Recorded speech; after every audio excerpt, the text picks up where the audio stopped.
The General Staff of the Armed Forces of Ukraine confirmed new strikes on Russian military targets in the temporarily occupied territory of Ukraine. In Crimea, a radar station was hit. In Oleksandr, Kursk region, a UAV control point was hit, as well as an ammunition depot in Makiyivka, Donetsk region. In addition, the General Staff clarified the results of the recent attack on the Feodosia oil terminal. There, 16 fuel tanks were damaged, which had survived the previous attack. A large-scale fire continues on the Enterprise's territory. And drone operators of the 422nd Separate Unmanned Systems Battalion used a strike drone to destroy a Russian P-18 Terek operational-level radar station. It provides target designation for aerial targets, as well as guiding fighter aircraft to enemy planes. And operators of Ukraine's Shark reconnaissance UAV from the 92nd Separate Assault Brigade showed how they correct HIMARS multiple launch rocket system strikes. Thanks to them, on one of the fronts, another Russian Army radar station, part of an S-400 anti-aircraft missile system, was hit. Oleksandr Syrskyi held a meeting with military units and subdivisions that are holding back the onslaught of Russian occupiers, particularly on the border of Dnipropetrovsk region. The Commander-in-Chief of the Armed Forces of Ukraine wrote about this on Facebook. He familiarized himself with reports from commanders on the ground and the latest changes in the operational situation. Together, they reviewed problematic issues and outlined ways to resolve them, Syrskyi reported. Our main efforts are focused on forming a stable, reliable defense, improving the quality of troop interaction, assisting commanders in organizing combat, and restoring the combat capability of military units. I gave the necessary instructions to provide brigades with everything they need, including reserves, additional ammunition. The Ukrainian Defense Forces took the lead over the past day. According to the General Staff of the Armed Forces of Ukraine, the total losses of the Russian Federation's army since the start of the full-scale aggression have exceeded 1,127,000 personnel. In addition, over the past day, 2 Russian tanks, 9 armored combat vehicles, 42 artillery systems, and 139 units of enemy automotive equipment were destroyed. Dmytro Snihiriov, a military political analyst, is joining our broadcast. We will discuss the situation at the front with him. Dmytro, welcome. Glad to see you. Glory to Ukraine. Glory to the heroes. Thank you for the invitation. Good morning. Dmytro, look. Well, we see that, essentially, the situation in certain areas remains extremely intense, like in the Pokrovsk direction. Tell us, if we're talking about the intensity of attacks from the enemy's army, then what are their strategic intentions by carrying out such operations? By making these kinds of offensive attempts, at least. So what are the current intentions of the Russian Federation's army right now? They are trying to organize an operational encirclement of the Ukrainian group in the area of Myrnohrad and Pokrovsk. It should be noted that the occupiers have changed their tactics in conducting combat operations. For the first time in the past year, a large amount of armored vehicles and, accordingly, personnel were used in an attempt to break through Ukrainian defensive fortifications. We're talking about an assault by Russian occupation forces in the area of Vladimirovka.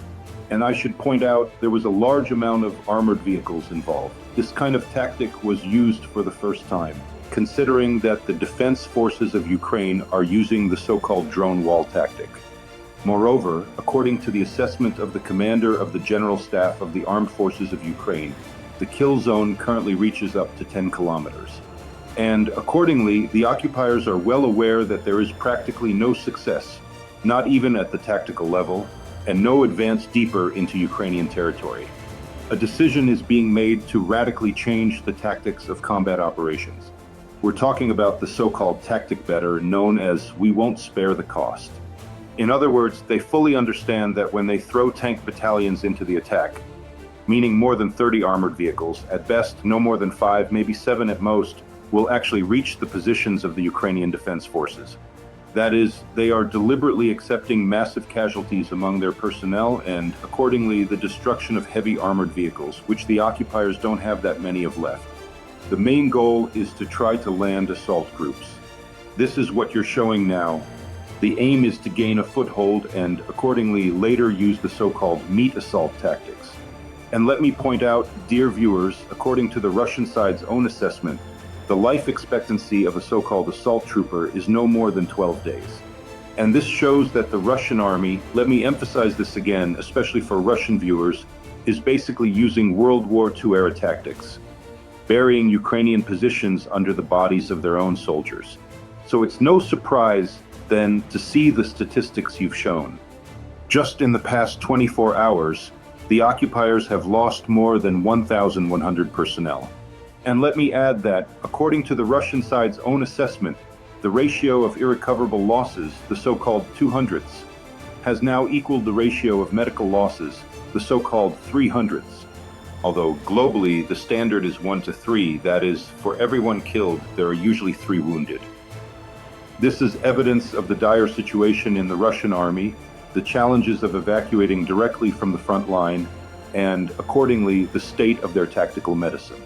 But returning to this particular tactic. So, over the past week, they have been using so-called wave-like attacks on the positions of the Ukrainian defense forces with a large amount of armored vehicles with one goal: to take control of the locations held by the Ukrainian defense forces. Notice, it's no coincidence that the main strikes are happening precisely in the main locations. This is the Pokrovsk-Pavlorad highway, and accordingly, there are extremely heavy battles in the Rodinsk area. Here, the Ukrainian defense forces are actively using the so-called active defense tactic. That is, they are also successfully counterattacking. This is what creates opportunities to advance deeper into the temporarily occupied Ukrainian territories.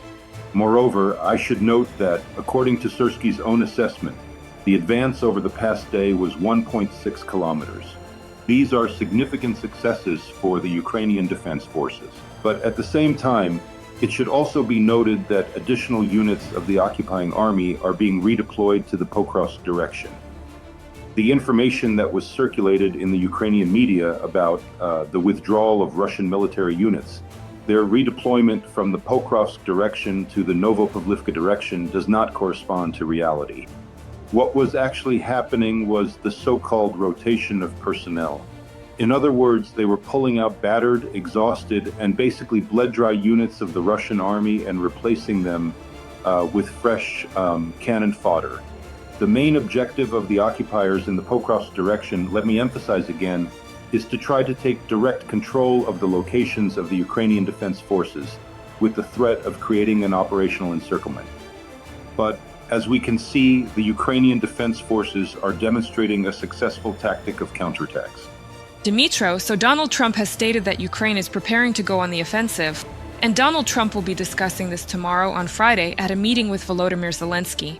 We haven't heard this information before, but maybe you can explain, if you know anything. First of all, how is the balance between defense and offense currently playing out across all sectors of the front with the Ukrainian army? And what are the prospects for actually moving into a more offensive posture, so to speak? Let's analyze this. I've already mentioned the statistics on the advance of the Ukrainian defense forces in the Dobripilya direction. During the counteroffensive, 7 settlements were deoccupied, with an advanced depth of about 180 square kilometers. Just in the past day, the advance into the temporarily occupied territories was a single. With refreshing. Sorry. Dmitry, please continue. Yes, we're listening to you. The Zaporizhzhia direction, a successful counteroffensive by the defense forces of Ukraine. Syrskyi, Mily Syrskyi have been deoccupied, and there is an advance in Stepov. In other words, the threat of further advance directly toward the regional center has effectively been eliminated. The depth of the advance by the Ukrainian armed forces is up to 4 kilometers. And I want to point out, these are extremely significant tactical successes, considering the current realities of warfare, where even 100 meters is considered a major tactical achievement. We're talking about the total use of FPV drones by both sides in the war. Accordingly, in the Sumy direction, over the past day, Ukraine's defense forces have carried out a number of highly successful counteroffensive actions. According to reports directly from the scene, the defense forces have achieved significant successes, with one of the settlements being deoccupied. I'll wait for the official statement from the General Staff, the Defense Forces of Ukraine, and then we'll comment further. But the information coming directly from the scene once again points to a counteroffensive by the Defense Forces of Ukraine, also in the Sumy direction. Plus, the situation in the Kharkiv direction has been stabilized. And the most problematic direction is the Novopavlivka area. A similar situation, the Defense Forces of Ukraine have deoccupied 4 settlements in the Dnipropetrovsk region. Apparently, these tactical successes of the defense forces of Ukraine are what give the American president grounds to say that in the near future, although as we can see, it is already happening, the defense forces of Ukraine are advancing in several sectors of the front. Subscribe to UATV English and stay updated on the most important events, top news from Ukraine and all over the world, in-depth analysis, exclusive reports and interviews, all on hand in our channel. Join our community of viewers and stay tuned.